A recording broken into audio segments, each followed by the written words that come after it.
Hello everyone. In this part of the module of the transformer, I am going to discuss about the power in three-phase transformer.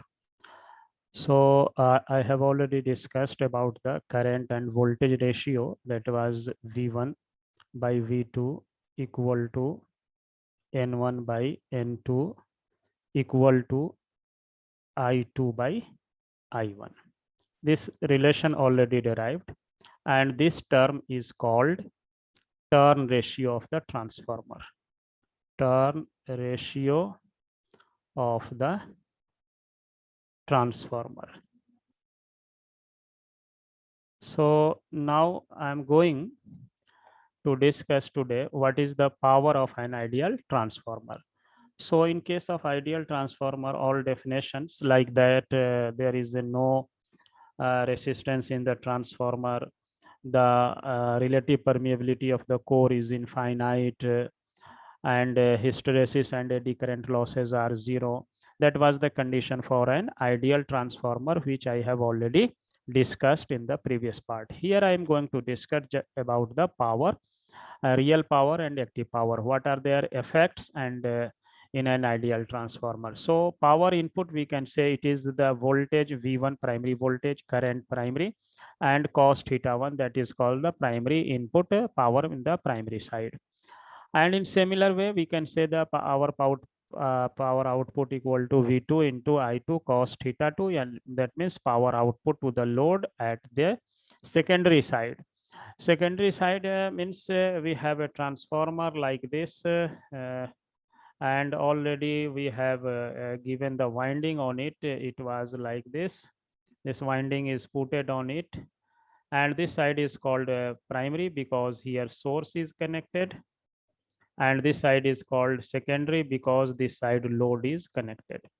So here voltage is V1 and current is I1. So power will be equal to V1 I1 cos theta 1. And in case of output power, it will be V2 I2 cos theta 2.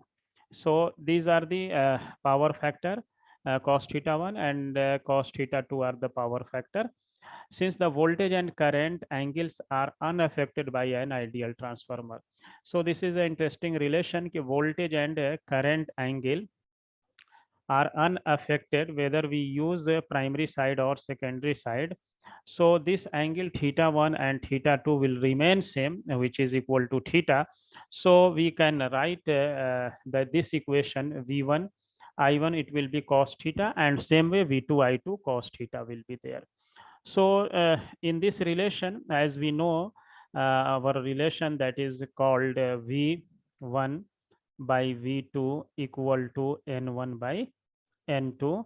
So we can use this relation in this output power. This output power is, so we can write here as V2 equal to, we have to change here in fact the value of V2 and I2. So V2 from here we can write V2 will be, and this N1 by N2 is called A. So we can write V2 equal to V1 by A, which is written here V1 by A. And in same way, as we know that N1 by N2 is N1 by N2 equal to I2 by I1. So what we will do from here, we can write I2 equal to I1 multiplied by this term. So that is why it is written I2 multiplied, this is A. So I2 will be equal to A multiplied by I1. So putting this value here, V2 is V1 by A, here it is put, and I2 is put in as A multiplied by I1, where A is turn ratio, and into cos theta. So this term is coming like this. And after solving, this will be cancel out. So V1 I1 cos theta, which is equal to T in. So input and output, both the power in case of ideal transformer are same. The output power of an ideal transformer is equal to its input power. So input and output, both powers are equal here for the ideal case of the transformer. In similar way, we can also write for a reactive power also, which is equal to, reactive power is Q input equal to V1 I1 sin theta 1, and reactive power output at the load At the secondary side, that will be q out equal to v2 I2 sine theta 2. And again we are putting the value of again we put the value here, v2 which is equal to v1 by a, and I2 a multiplied by I1, and here sine theta 1 and theta 2 both are equal, so a will be cancel out, and output power is q in and qi both are equal here. So we can say that our input reactive power and output reactive power both are same in case of ideal transformer.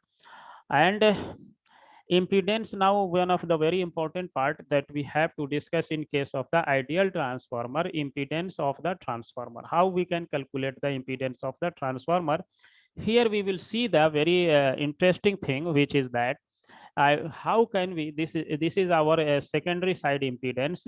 So if I see this secondary side impedance from primary side, it will not be as the same as whatever we are seeing in the secondary side, and whatever voltage we are seeing in the secondary side, if we see it in primary side, it will be different, and whatever current we are seeing in the secondary side is not same as I2 whatever seen from the primary side. So we have to see all this detail, and we have to study accordingly. So we need to find the impedance, how we can transfer the impedance from the secondary side to primary side. Suppose if 10 ohm impedance is here in the secondary side, so what will be the value of this 10 ohm in the primary side? And suppose if it is there is 100 ohm in the secondary side, how its value will be affected if we go from primary to secondary? In same way, current also, if I see I2 is the current, suppose if it is 105 ampere in the secondary side, and if we see this same current in primary side, what will be its value? So these are the very important part for the transformer, how we can transfer one parameter from one side of the transformer to the another side. Let us see, it is very simple, but it is very we should know it in a detail. So here impedance Z2, here Z2 is the impedance. So Z2 as per Ohm's law we can write V2 divided by I2. Voltage divided by current is called impedance in the secondary side. Here it is written like that.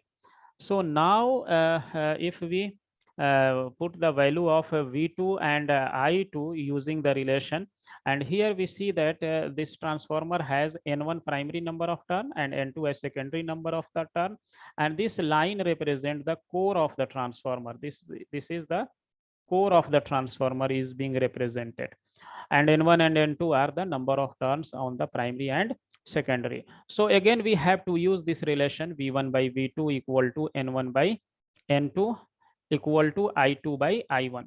So we have to again use this relation, because this is very interesting relation. Every time we need to use it.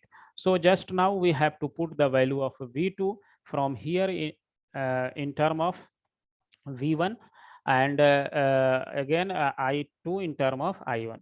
So from here we can write very easily that here if we write from this equation, what we can write, this relation is also, this is called a Z1 input primary impedance V1 by I1. So from here we can write this relation as so we can write here V1 from this side, we can write from here V1 equal to, this is called A, means turn ratio multiplied by V2.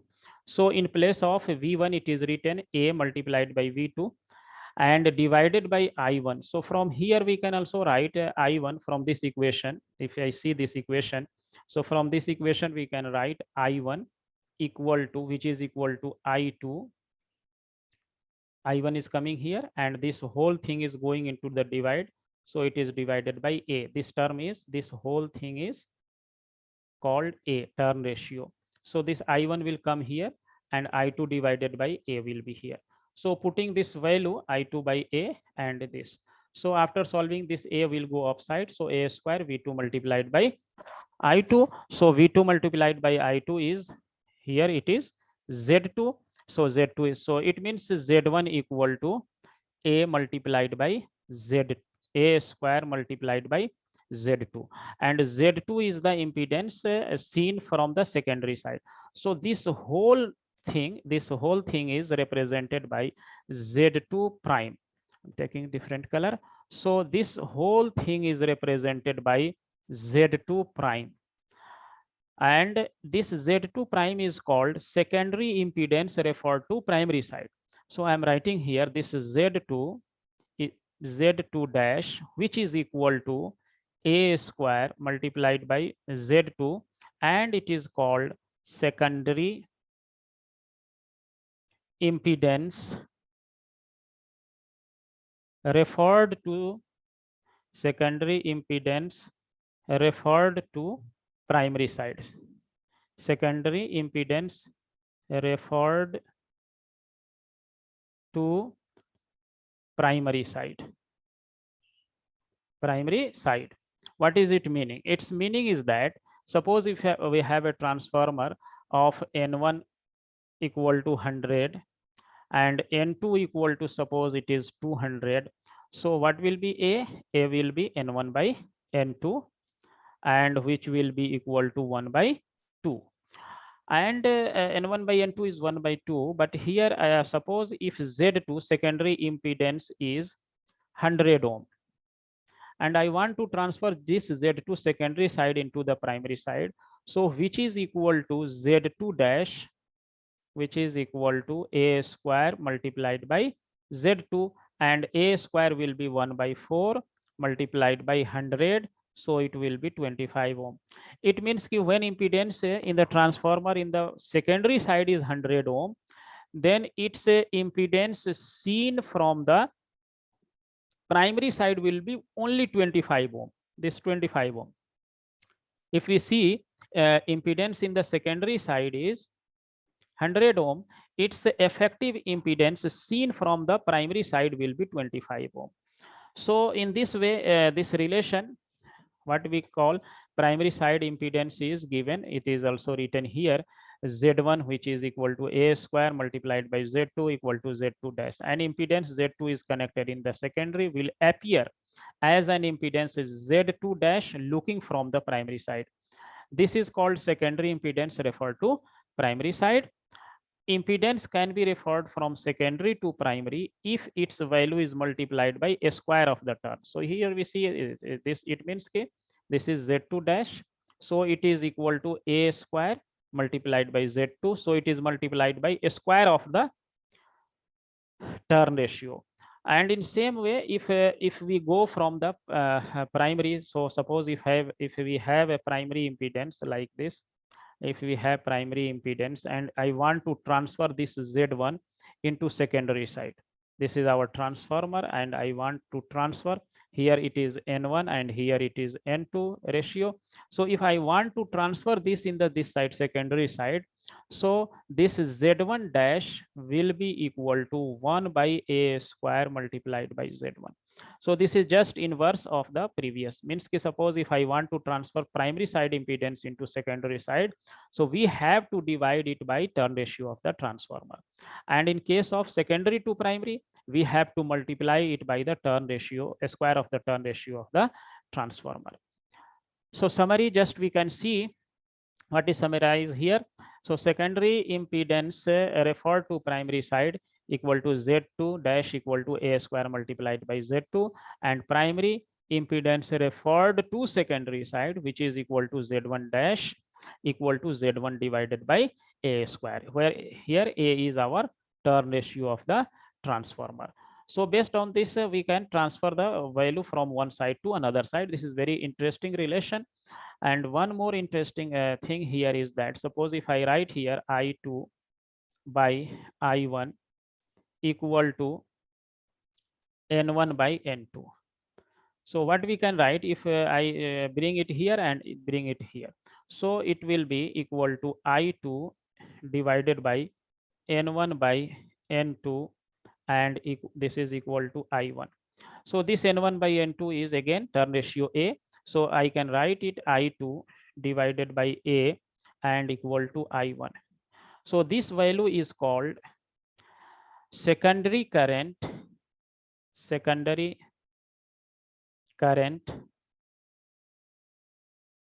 referred to primary side. referred to primary side.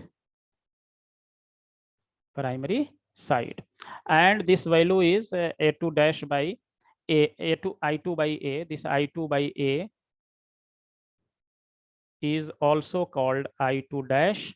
It is written by I2 dash. So I2 dash will be equal to here I1. So we can write it also equal to I2 dash. I2 dash is A2 I2 by A. So if suppose how can we understand this thing? So same way, suppose if our load secondary current is I2, suppose I am writing just secondary current is 100 ampere, and for the same turn ratio A equal to 1 by 2. So this is the secondary current flow. So how much we can see this current in the primary side, that is equal to I2 dash, which is equal to I2 by A. So it will be equal to 100 divided by 1 by 2. So it will be 200 ampere. So 100 ampere is the in the secondary side. But if I see this current from the primary side, it will be 200 ampere. So in transformer, it should must be very clearly understood whatever with the value we are seeing, which side it is being referred. So it should be must keep in our mind. So based on that, one more thing I will also explain. I want to explain here. Suppose if I write here V1 by V2 equal to N1 by N2. So this is A, turn ratio of the transformer. So if I just write it as V1 equal to A multiplied by V2, and this A multiplied by V2 is called V2 dash, and this is called secondary voltage referred to the primary side. This is called secondary voltage referred to the primary side. So next video I will discuss some of the numerical based on this concept.